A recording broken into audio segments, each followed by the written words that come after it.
तो अब आपको देखने हैं देश के प्रधानमंत्रियों के नाम, कि देश में जो भी प्रधानमंत्री बने हैं उन प्रधानमंत्रियों के नाम देखने हैं, और वहाँ से क्वेश्चन हम लोगों से पेपरों में पूछे भी जाते हैं। तो हर प्रधानमंत्री से अपना अलग अलग मामला बनता है, कैसे कौन प्रधानमंत्री थे, उनसे क्या क्वेश्चन है। तो ज़्यादा तो नहीं है, लेकिन फिर भी कुछ ना कुछ तो देखना ही पड़ेगा। तो आइए देखते हैं प्रधानमंत्रियों के नाम। तो शुरू किया जाए।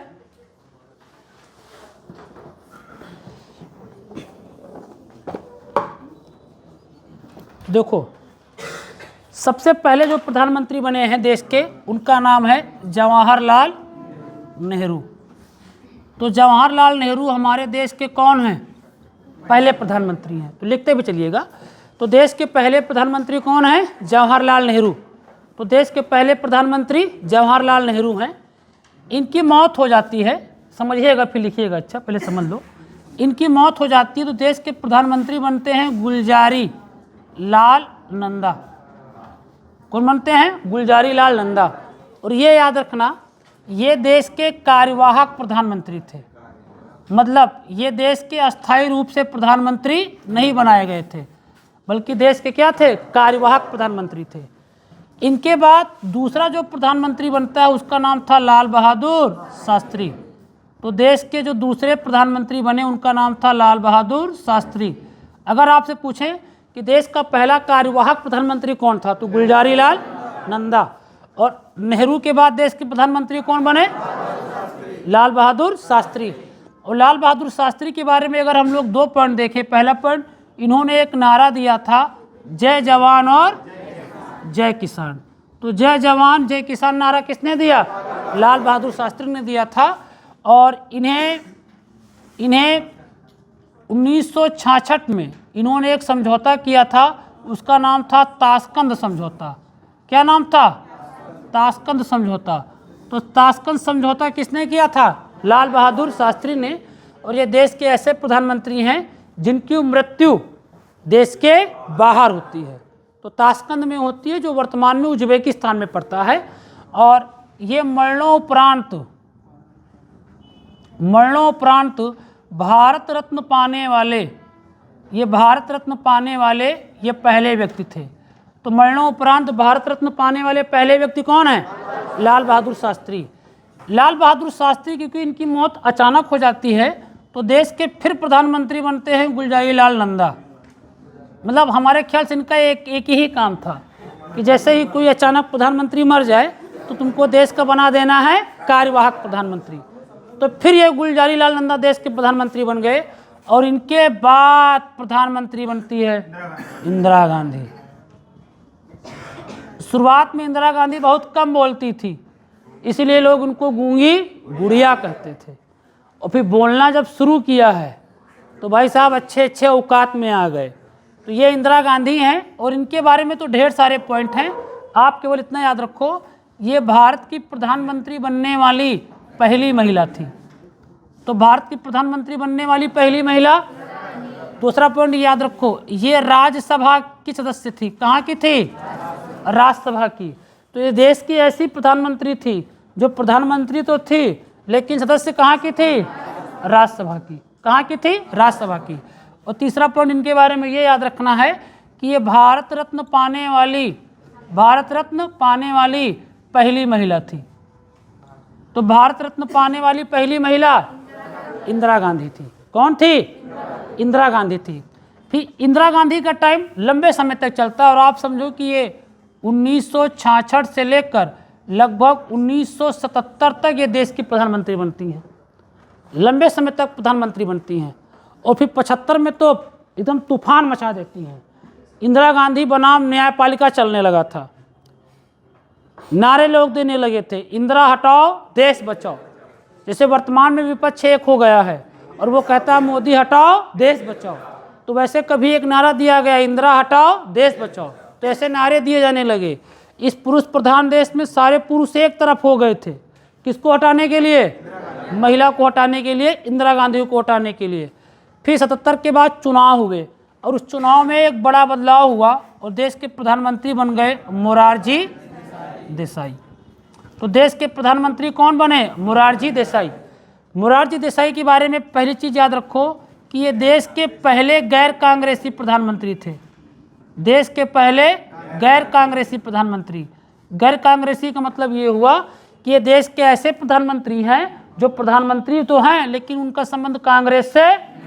दूसरा पॉइंट इनके बारे में ये याद रखना है कि ये महाराष्ट्र के मुख्यमंत्री भी थे। ये महाराष्ट्र के क्या थे? मुख्यमंत्री भी थे। तो इन्होंने महाराष्ट्र के मुख्यमंत्री के पदों की जिम्मेदारियों को भी निभाया था। और वर्तमान में जो सरकार है उस सरकार का संबंध जनता पार्टी से है। कौन सा है? और इनकी सरकार द्वारा जो संशोधन किया गया वो 44/1978 और इन्हीं की सरकार ने संपत्ति के अधिकार को, किस अधिकार को?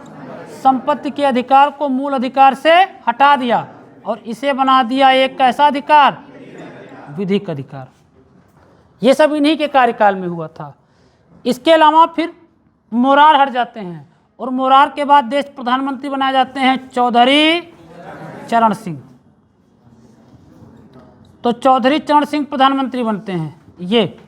और ये देश के ऐसे प्रधानमंत्री थे जो प्रधानमंत्री के पद पर रहते हुए कभी संसदे नहीं गए, संसद ही नहीं गए, पहले ही त्यागपत्र दे दिए। प्रधानमंत्री बन गए, जब राष्ट्रपति ने इनसे कहा कि अपना विश्वास मत सिद्ध करो वाकई, तो विश्वास मत सिद्ध करने से पहले ही इन्होंने अपना त्यागपत्र दे दिया। तो याद रखना, ये देश के ऐसे प्रधानमंत्री थे जिन्होंने विश्वास मत सिद्ध करने से पहले ही अपना त्यागपत्र दे दिया था। तो क्रम में आप याद रखो, क्रम में यहाँ से याद रखो।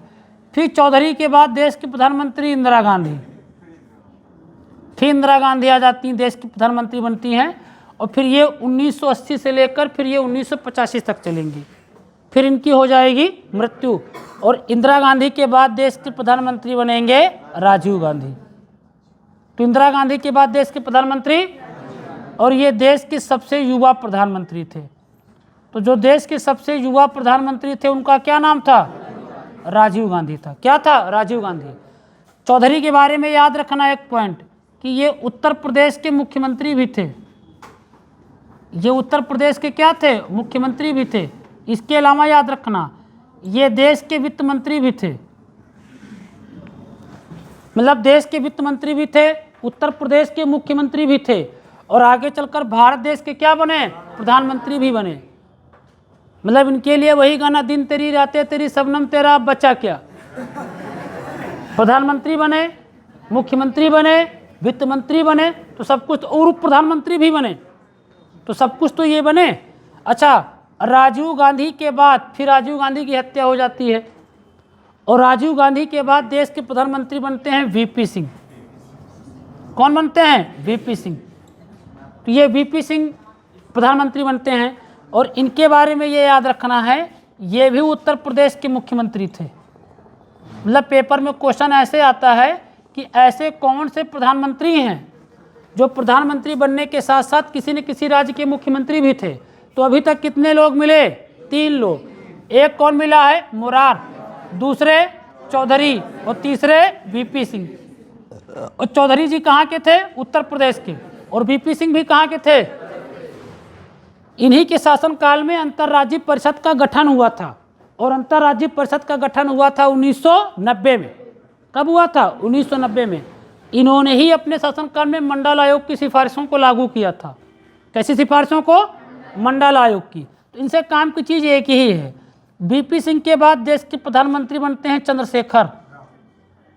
ये चंद्रशेखर राव बनते हैं, ये प्रधानमंत्री बनते हैं। यहाँ पे याद रखो ये क्रम आता है, मोरार, मोरार के बाद चौधरी जी, चौधरी के बाद वीपी और वीपी के बाद चंद्रशेखर। देखो क्योंकि ये सबको पता है कि पहले इंदिरा जी आएंगी तब राजीव जी आए, तो इसलिए कभी क्रम इनका नहीं आता है लगाने के लिए। मोरार रहेगा विकल्प में, चौधरी रहेगा, वीपी रहेगा, चंद्रशेखर रहेगा, और इनका क्रम रहता है पेपर में लगाने के लिए। ठीक है। फिर चंद्रशेखर के बाद का अगर देखा जाए तो चंद्रशेखर के बाद प्रधानमंत्री बने नरसिम्हा राव। कौन बने? नरसिम्हा राव। तो ये नरसिम्हा राव देश के प्रधानमंत्री बने। नरसिम्हा राव से जुड़े हुए चीज़ों को अगर देखें तो इनसे हमारे पेपर में क्या क्या क्वेश्चन बन सकता है या कौन सी चीज़ें पेपर में पूछी जाती हैं। तो पहली चीज़ तो ये है कि ये आंध्र प्रदेश के मुख्यमंत्री थे। अब मुख्यमंत्री बनने वाले कितने लोग मिल गए हैं? 4। ये मुख्यमंत्री कहाँ के हैं? आंध्र प्रदेश के। वीपी कहाँ के थे? उत्तर प्रदेश के। चौधरी जी उत्तर प्रदेश के और मोरार जी महाराष्ट्र के। तो नरसिम्हा राव आंध्र प्रदेश के मुख्यमंत्री थे। दूसरी चीज, इन्हीं के शासनकाल में ही भारत में उदारीकरण की शुरुआत हुई। तो भारत में जो उदारीकरण की शुरुआत हुई वो किसके शासनकाल में? नरसिम्हा राव। और इन्हीं के शासनकाल में देश के वित्त मंत्री मनमोहन सिंह हुआ करते थे। जब ये देश के प्रधानमंत्री थे तो इनके शासनकाल में वित्त मंत्री कौन थे? मनमोहन सिंह जी थे। कौन थे? मनमोहन सिंह जी थे। फिर नरसिम्हा राव की सरकार हट जाएगी, फिर देश के प्रधानमंत्री बनेंगे अटल बिहारी वाजपेयी। तो अटल बिहारी वाजपेयी पहले दिन बनेंगे 13 दिन के लिए। कितने दिन के लिए? फिर अटल बिहारी वाजपेयी की सरकार गिर जाती है। फिर अटल की सरकार गिरेगी तो देश के प्रधानमंत्री बनेंगे आपके HD देवगौड़ा। कौन बनेंगे? HD देवगौड़ा। ये बनेंगे प्रधानमंत्री HD देवगौड़ा। फिर ये हट जाएंगे प्रधानमंत्री के पद से, फिर अटल बिहारी वाजपेयी बनेंगे और फिर इस बार अटल बिहारी वाजपेयी बनेंगे, फिर अटल हट जाएंगे, फिर प्रधानमंत्री दूसरा व्यक्ति बनेगा, उसका नाम होगा इंद्र कुमार गुजराल। क्या नाम है? इंद्र कुमार गुजराल। तो ये इंद्र कुमार गुजराल बनते हैं प्रधानमंत्री और फिर गुजराल के बाद फिर प्रधानमंत्री अटल बिहारी वाजपेयी बनेंगे। और जब अब के अटल बिहारी वाजपेयी प्रधानमंत्री बनेंगे तो वो 5 साल के लिए बनेंगे। कितने साल? तो इसलिए कहते हैं कि अटल बिहारी वाजपेयी जी ये देश के ऐसे पहले गैर कांग्रेसी प्रधानमंत्री थे जिन्होंने अपने पूरे 5 वर्ष पूरे किए। तो ये देश के पहले गैर कांग्रेसी प्रधानमंत्री थे। अगर आपसे पूछें सबसे अधिक बार प्रधानमंत्री कौन बना? अटल बिहारी वाजपेयी बने। ये 3 बार बने। मोदी जी अभी 2 बार, नेहरू जी अभी 2 बार, अब ये 3 बार प्रधानमंत्री बन चुके हैं। तो सबसे अधिक बार प्रधानमंत्री यही बने हैं। अगर आपसे पूछा जाए कि पहला गैर कांग्रेसी प्रधानमंत्री कौन था जिसने 5 वर्ष पूरे किए, तो वो कौन थे? देखो, ना तो कार्यकाल ये पूरा कर पाए, ना ये पूरा कर पाए, ना ये पूरा कर पाए, ना ये पूरा कर पाए, और ना ये HD देवगौड़ा, ना इंद्र कुमार गुजराल, कोई नहीं पूरा कर पाया। फिर अटल बिहारी वाजपेयी की सरकार हट जाएगी, फिर देश के प्रधानमंत्री बनेंगे मनमोहन सिंह और फिर लहर आएगी, देश के प्रधानमंत्री बनेंगे नरेंद्र मोदी। और ये प्रधानमंत्री बनने के साथ साथ गुजरात के मुख्यमंत्री थे। ये भी गुजरात के क्या थे? मुख्यमंत्री। तो वर्तमान में प्रधानमंत्री नरेंद्र मोदी है। ठीक है, ये देश के प्रधानमंत्रियों से जुड़े हुए कार्यकाल थे। तो सब अब देखो यहाँ पे क्वेश्चन कैसे रहेगा। चंद्रशेखर राव, VP सिंह दे दिए, इंद्र कुमार गुजराल दे दिए और देवगौड़ा दे देंगे। और आपसे कहेंगे कि देश में जो ये प्रधानमंत्री बने हैं इनके कार्यकाल के आधार पर इनका क्रम व्यवस्थित करिए। तो ये आपसे क्रम पूछा जाएगा और इसको आप कभी रट के नहीं कर सकते हो। तो इसको समझ के ही किया जाता है। अगर आपको क्वेश्चन पता हो तो बहुत अच्छी बात, वरना घटनाओं को आधार बनाकर आप कर सकते हैं। तो जवाहर, जवाहर के बाद लाल, लाल के बाद इंदिरा, इंदिरा के बाद मोरार, मोरार के बाद चौधरी, चौधरी के बाद फिर इंदिरा, फिर राजू, फिर VP, फिर चंद्र, फिर चंद्र के बाद नरसिम्हा, नरसिम्हा के बाद अटल, अटल के बाद देव, देव के बाद इंद्र, इंद्र के बाद अटल, अटल के बाद मन, मन के बाद नरेंद्र। ये देश के ऐसे प्रधानमंत्री बने हैं और यहाँ से एक क्वेश्चन आना पक्का है। तो देश के ऐसे प्रधानमंत्री जो प्रधानमंत्री बनने के साथ साथ मुख्यमंत्री भी थे, उसमें से मोरारजी, चौधरी चरण सिंह, VP सिंह, नरसिम्हा राव और नरेंद्र मोदी, ये अलग अलग राज्यों के मुख्यमंत्री थे। ऐसे लोग जो प्रधानमंत्री के साथ साथ राज्यसभा के सदस्य थे, तो इंदिरा गांधी, मनमोहन सिंह और इंद्र कुमार गुजराल। तो इंद्र कुमार गुजराल जैसे जो व्यक्ति प्रधानमंत्री बने, ये भी प्रधानमंत्री के साथ साथ राज्यसभा के क्या थे? सदस्य थे। तो ये प्रधानमंत्री से जुड़ा हुआ मामला था। इसको छाप लीजिए आप जल्दी से।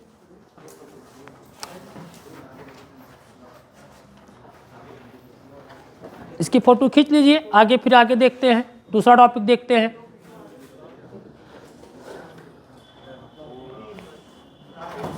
हाँ जाओ,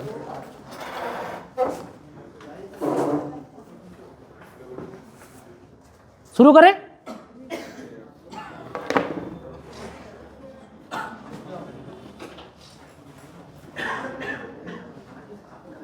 बताया जाए बेटा। तो एक प्रश्न लिखो कालक्रम के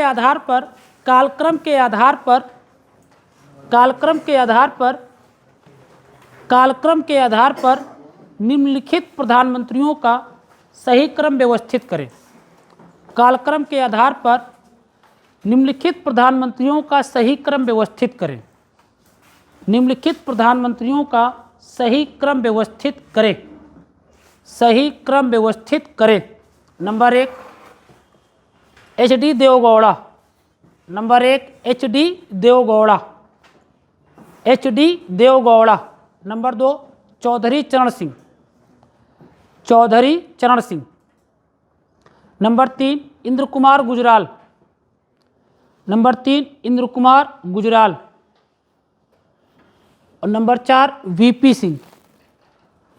VP Singh. Number 4 VP Singh. और नंबर 5 चंद्रशेखर राव।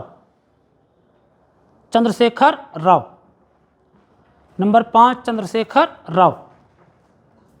करिएगा इस प्रश्न को।